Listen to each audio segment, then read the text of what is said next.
blocks page is housed under the irrigations navigation section. This page is showing us a summary of all irrigation activity across each block for the specified time range. In this case, we've selected a custom time range from the 29th of September through the 6th of October. You can also select a preset time range from the dropdown. We can view volume per plant or total. Each row is an individual block.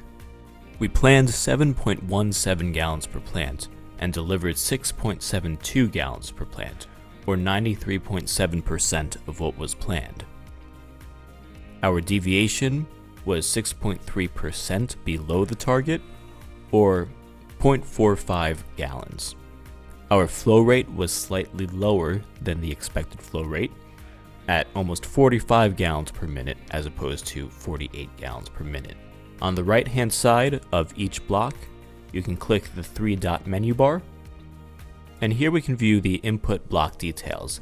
In this case, we have 2,591 vines, the variety is Cabernet Sauvignon, we have 1 emitter per plant, and the emitter rate is 1 gallon per hour. Here we can also view the device's status, including battery.